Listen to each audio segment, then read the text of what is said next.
How do you know when you've done enough?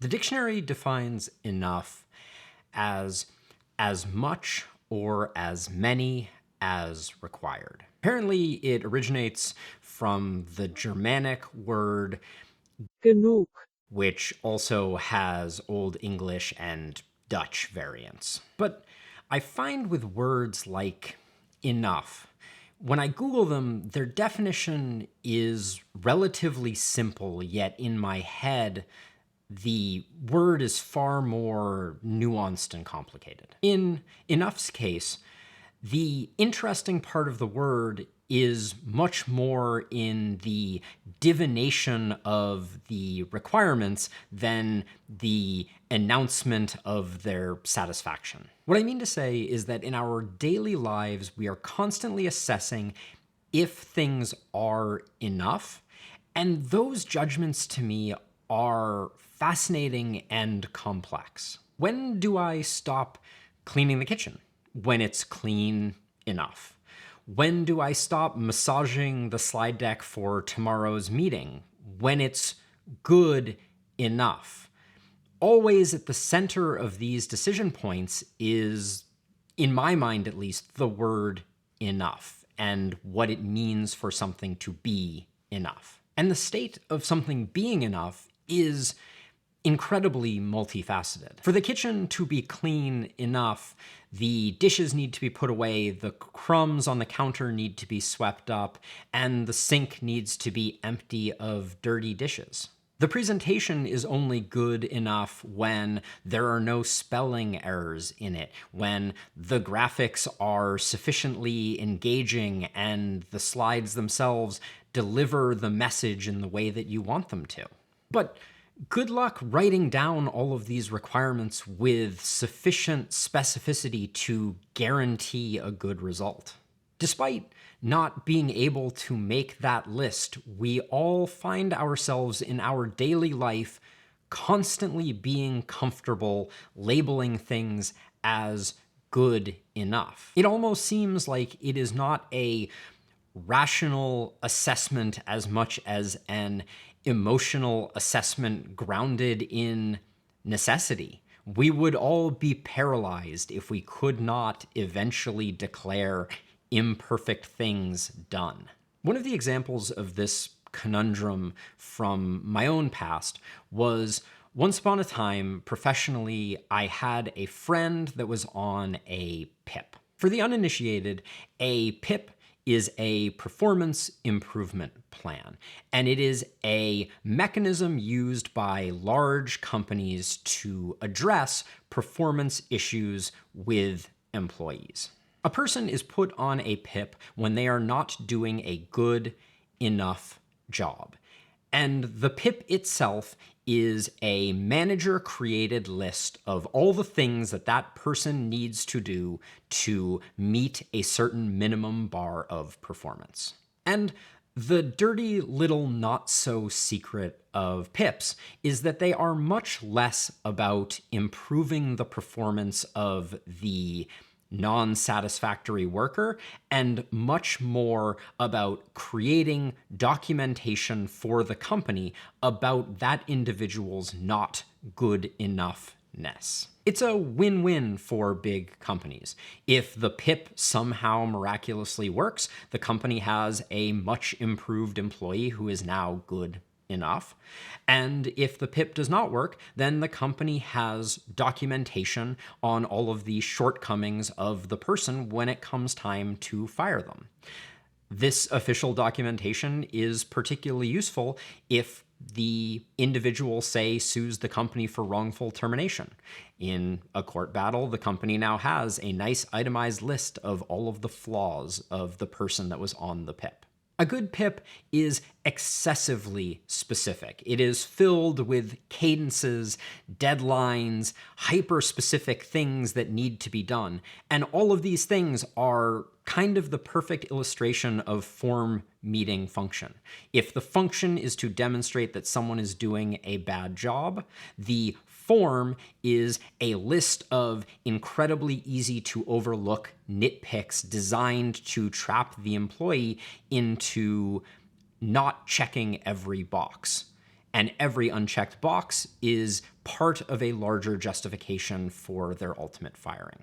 PIPs are incredibly effective tools for companies, but beyond them, they are torture for everyone. As an employee, it is awful to be on a PIP and have all of these pedantic, obnoxious checkboxes to check. And as a manager, creating a PIP is a onerous nightmare. The manager is being asked to create that enough list that we talked about earlier, an enumeration of all of the things that an employee that is good enough needs to do. And the reality is that list, no matter how detailed, will always be woefully incomplete. It will be possible for an employee to check every one of those boxes and still be doing a truly terrible job. Even if the counter is clean and the sink is empty of dishes, there very well might be spoiled milk in the refrigerator and the kitchen floor might be sticky. It's an impossible game of whack-a-mole. Every time you add something to the list, there is still an infinite number of things to screw up outside of that list. I hesitate to call it a paradox, but I think it illustrates what I find so curious about the word enough. We can have two employees, one who is good enough and does not perfectly check any of the boxes on the PIP. And we can have another employee who is not good enough, who checks every box on the PIP. In a way, the list of what we think is enough seems to have nothing to do with how we ultimately assess what enough is. In my life, I have no need for any of this formal documentation.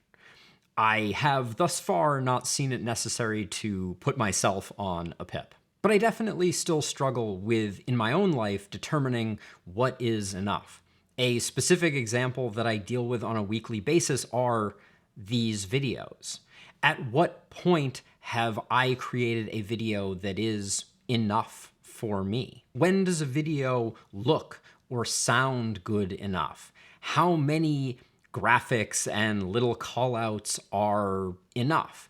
These are questions that have no good answers, yet every time I publish a video, I am forced to answer them. I could create a list of all of these things, but if prior experience is any indication, the thing that will go wrong or be insufficient or problematic about the next video will not be anything that is on that list.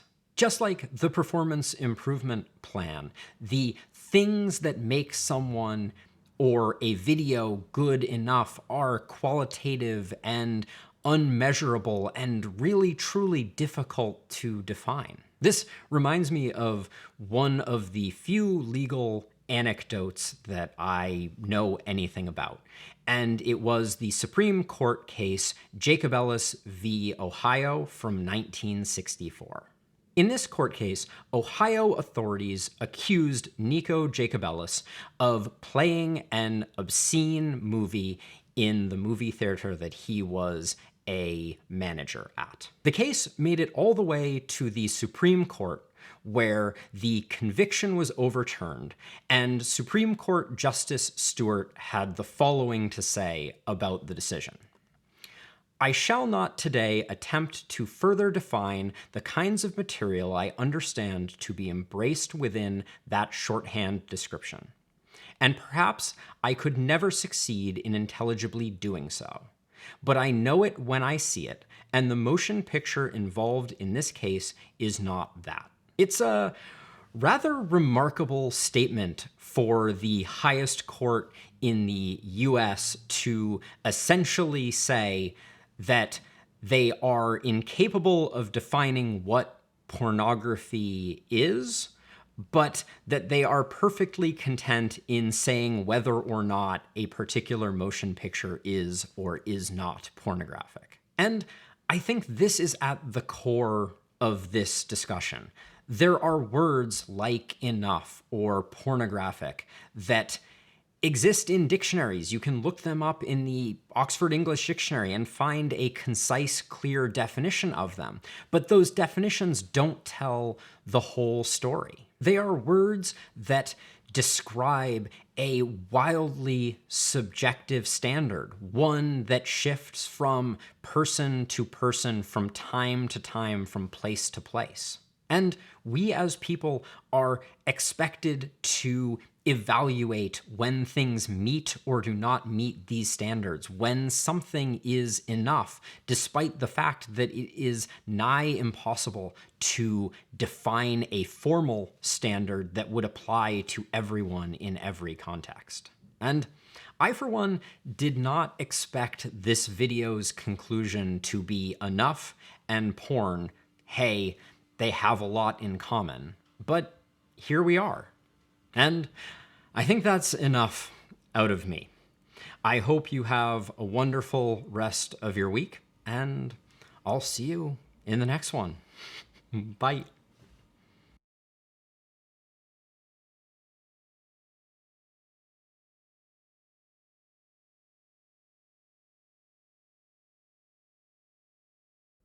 Not apotamus. Ponderous.